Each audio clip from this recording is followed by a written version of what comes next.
Hello everyone, एक बार फिर से आप सभी का स्वागत एजुकेशन राइज पर। और इस वीडियो में इस क्लास में हम देखेंगे सप्रसंग व्याख्या, निम्न गद्यांश और पद्यांश की सप्रसंग व्याख्या हम देखने वाले हैं। आइए आगे बढ़ते हैं। और अगर आप इसकी पीडीएफ चाहते हैं तो हमारे डिस्क्रिप्शन बॉक्स में एक लिंक दिया हुआ है टेलीग्राम चैनल का, फर्स्ट वाला लिंक, उसे ज्वाइन कर लीजिए। आपको वहाँ पर हमारे सभी वीडियोज़ की पीडीएफ मिल जाएगी।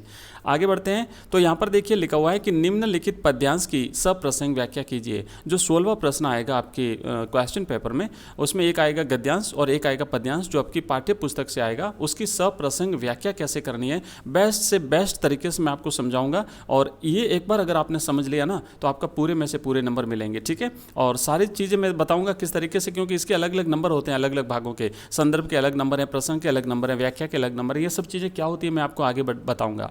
तो यहाँ पर देखिए लिखा है कि कविता एक उड़ान है चिड़िया के बहाने, कविता की उड़ान भला चिड़िया क्या जाने, बाहर भीतर इस घर उस घर, कविता के पंख लगा उड़ने के माने, चिड़िया क्या जाने। तो ये जो पद्यांश दिया हुआ है इसकी हमें सप्रसंग व्याख्या करनी है। देखिए लिखा हो रहा है कि सप्रसंग व्याख्या करिए, मतलब ये है संदर्भ, प्रसंग और व्याख्या आपको इस तरीके से अलग अलग करनी पड़ेगी, क्योंकि इनके अलग अलग नंबर होते हैं, ठीक है। संदर्भ के अपने अलग नंबर हैं, प्रसंग के अपने अलग नंबर हैं, व्याख्या के अपने अलग नंबर होते हैं। अगर आप इस तरीके से लिखोगे तब तो पूरे नंबर आएंगे, और अगर आपने अपनी मर्जी से या कुछ और तरीके से लिख दिया तो ध्यान रखना नंबर आपका नहीं आएगा, ठीक है। मेरा अनुभव है कॉपी चेक करने का, तो मैं आपको इसलिए बता रहा हूँ। इस तरीके से अगर आप लिखते हैं तब तो ठीक है, बाकी फिर आपके हिसाब से देख लेना। तो यहाँ पर देखिए लिखते हैं, सबसे पहले तो आपको क्या करना है कि पढ़ने के बाद में प्रश्न संख्या लगा दीजिए और लिख दीजिए उत्तर, ठीक है। इस तरीके से लिख दीजिए उत्तर। और अगर आप चाहते हैं कि बोर्ड के जो टॉपर्स स्टूडेंट रहे हैं पिछले वर्षों के, उसकी कॉपी थोड़ी सी अगर आपको देखनी है तो कमेंट बॉक्स में कमेंट कर दीजिएगा।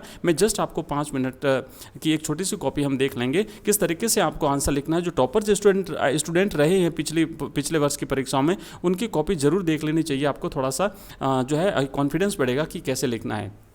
तो देखिए सबसे पहले आपको लिखना है संदर्भ, ठीक है। लिखेंगे संदर्भ में दो चीज़ें होती है, एक तो उस कविता का नाम कि वो कविता किस, ये जो पद्यांश है वो कौन सी कविता से लिया गया है, कविता का नाम, और साथ ही साथ वो कविता किसने लिखी है उसके कवि का नाम आपको लिखना होता है। तो दो चीज़ें ये लिखनी होती हैं। तो सबसे पहले शुरू करेंगे कि प्रस्तुत काव्यांश हमारी पाठ्य पुस्तक आरोह भाग 2 में संकलित कवि कुंवर नारायण की कविता के बहाने से लिया गया है, ठीक है। यहाँ पर देखिए एक तो क्या अपनी किताब का नाम आ गया आरोह भाग 2, ठीक है। दूसरा क्या लिखना है कि कवि जो है ना, ये कविता रचने वाले कवि हैं कुंवर नारायण, और इनकी कविता का नाम है कविता के बहाने। तो इसमें से ये कविता ली गई है। स्पष्ट रूप से आपको इस तरीके से लिखना है। आप चाहो तो ये ना, ये कवि और कविता का नाम इसको अंडरलाइन कर दीजिएगा ताकि एग्जामिनर को दोनों चीज़ें क्लियर दिख जाए। एग्जामिनर ये ढूंढेगा, दो चीज़ ढूंढेगा एग्जामिनर कॉपी में, सीधे सीधे बता देता हूँ मैं, ध्यान रखना। आगे लिखना है प्रसंग। तो इस अंश में चिड़िया के बहाने से कविता की असीम संभावनाओं पर प्रकाश डाला गया है। ये आपको लिखना है, प्रसंग में लिखना है, ठीक है। पहले संदर्भ लिखना है, उसके बाद प्रसंग लिखना है। प्रसंग में क्या करना है कि ये जो पद्यांश दिया हुआ है इसमें क्या बात की गई है उसको संक्षिप्त में आपको एक डेडलाइन में लिखना है, इससे ज़्यादा नहीं लिखना है, और बाकी का वर्णन आपको व्याख्या में करना है। तो उसके बाद में तीसरा पॉइंट रहेगा व्याख्या का। एक बार फिर से बता दूं कि जब ये संदर्भ आप लिखते हैं तो उत्तर लिखने के बाद में इस लाइन को आप खाली छोड़ दीजिए, नीचे लिखिए संदर्भ, और संदर्भ लिखने के बाद में इसे अंडरलाइन कर दीजिए या फिर इसे ब्लैक पेन से लिख दीजिए। उसी तरीके से प्रसंग लिखिए, प्रसंग को ब्लैक पेन से लिख दीजिए या फिर इसे अंडरलाइन कर दीजिए, और फिर व्याख्या लिखते हैं तो उसको भी अंडरलाइन कर दीजिए या फिर इसे भी ब्लैक पेन से लिख दीजिए, ठीक है। स्पष्ट रूप से दिखना चाहिए कि आपने संदर्भ, प्रसंग और व्याख्या तीनों लिखे हैं। व्याख्या करेंगे तो क्या करना है कि कवि कहता है कि कविता कवि के विचारों और भावनाओं की कल्पना के पंखों की सहायता से भरी हुई उड़ान है। जिस प्रकार चिड़िया पंखों के सहारे उड़ती हैं, आप इसको है ना पढ़ते रहिए। देखिए यहाँ पे लिखा है कि कविता एक उड़ान है चिड़िया के बहाने। जिस तरीके से चिड़िया अपने पंखों की सहायता से आकाश में उड़ती है, उसी तरीके से कविता कवि की कल्पना के माध्यम से आकाश में उड़ान भरती है, ठीक है। ऐसा आपको लिखना है। दूसरी आगे फिर लिखना, क्या लिखना है कि जिस प्रकार चिड़िया पंखों के सहारे उड़ती हैं, उसी प्रकार कवि की कल्पना के सहारे कविता में अपने मनोभावों को प्रकट करता है। कवि की कल्पना असीम और अनंत होती है, उस पर देश काल का कोई बंधन नहीं होता है, ठीक है ना। कवि की कल्पना, क्योंकि कल्पना की कोई सीमा नहीं होती है, असीम होती है। असीम का मतलब होता है जिसकी कोई सीमा नहीं हो, जिसका कोई अंत नहीं हो, अनंत है। वह अपनी कल्पना के सहारे संपूर्ण धरती पर ही नहीं, असीम आकाश में भी आकाश में भी उड़ता है। तो कविता आकाश में भी उड़ती है, धरती पर उड़ती है, सब जगह उड़ती है, ठीक है ना, उसकी कोई सीमा नहीं है। चिड़िया अपने पंखों से उड़ती तो है, परंतु उसकी उड़ान की एक सीमा है, क्योंकि वो बहुत दूर तक नहीं जा पाएगी। वह एक घर से दूसरे घर के बाहर और भीतर तक ही उड़ती है। कविता जब कल्पना के पंखों से उड़ती है, उसमें बाहर भीतर की कोई सीमा नहीं होती। कविता की इस असीमित विस्तार वाली उड़ान की तुलना चिड़िया की उड़ान से नहीं की जा सकती। तो इस तरीके से हमने ये की है इसकी व्याख्या, इस जो पद्यांश था इसके। ठीक है, तो ये तो हो गई पद्यांश की व्याख्या। और इसी तरीके से एक और प्रश्न आएगा आपके बुक में से, गद्यांश की व्याख्या कीजिए। तो आइए उसका भी एक यहाँ पर हम उदाहरण देख लेते हैं। लिखा हुआ है, निम्नलिखित गद्यांश की सप्रसंग व्याख्या कीजिए। यहाँ पर एक उदाहरण दिया है, सीरीज के फूल पाठ से लिया गया है। सीरीज के फूलों की कोमलता देखकर परवर्ती कवियों ने समझा कि उसका सब कुछ कोमल है। यह भूल है। इसके फल इतने मजबूत होते हैं कि नए फूलों के निकल आने पर भी अपना स्थान नहीं छोड़ते। जब तक नए फल पत्ते मिलकर धकियाकर उन्हें बाहर नहीं कर देते, तब तक वे डटे रहते हैं।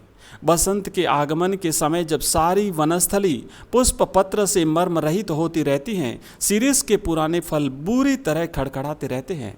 मुझे इनको देखकर उन नेताओं की याद आती है जो किसी प्रकार जमाने का रुख नहीं पहचानते और जब तक नई पौध के लोग उन्हें धक्का मारकर निकाल नहीं देते तब तक जमे रहते हैं।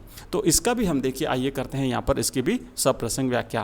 पहले लिखेंगे उत्तर लिखने के बाद इसमें भी लिखना है सबसे पहले संदर्भ में इसमें भी वही दो चीज़ें लिखनी है, पाठ का नाम और पाठ के लेखक का नाम लिखना है। तो लिखेंगे प्रस्तुत गद्यांश हमारी पाठ्य पुस्तक आरो भाग 2 में संकलित पाठ सीरीज के फूल, ठीक है ना, पाठ का नाम है सीरीज के फूल पाठ से लिया गया है।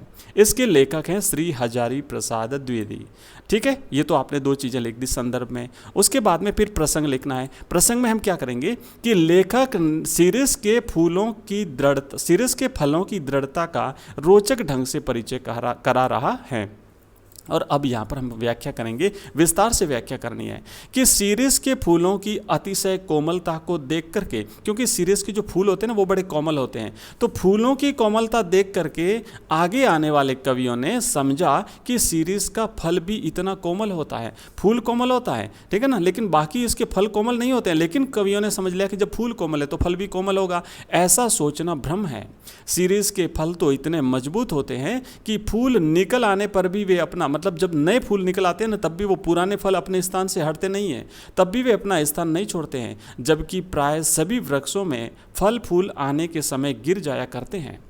बसंत के आने पर जब सारे घनों में नए पत्तों और फूलों का मधुर मरमर स्वर सुनाई देने लगता है, तब सीरीज की डालों पर टंगे पुराने फल एक दूसरे और डालों से टकरा कर कर्ण कटु स्वर उत्पन्न करते हैं। मतलब इतने कठोर होते हैं, चिपके रहते हैं, वो अपना स्थान नहीं छोड़ते और आपस में वो जो फल होते हैं ना वो एक दूसरे से टकराते हैं या फिर वो डालों से टकराते हैं। तो टकराते हैं तो आवाज़ निकलती है। कर्ण कटु का मतलब होता है जो कानों को कटु लगती है, कानों को कठोर लगती हैं, कानों को कड़वी लगती हैं।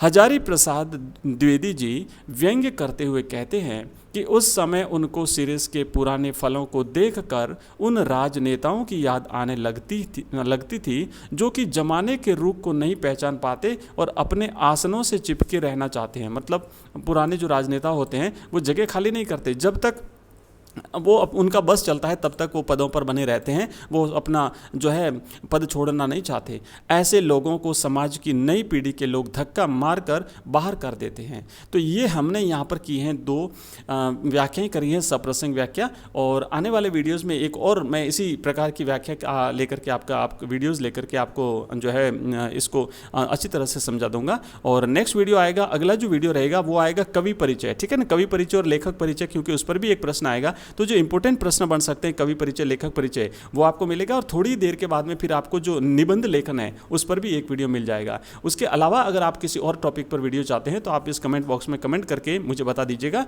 मैं आपके लिए नया वीडियो बना दूंगा। Thank you very much.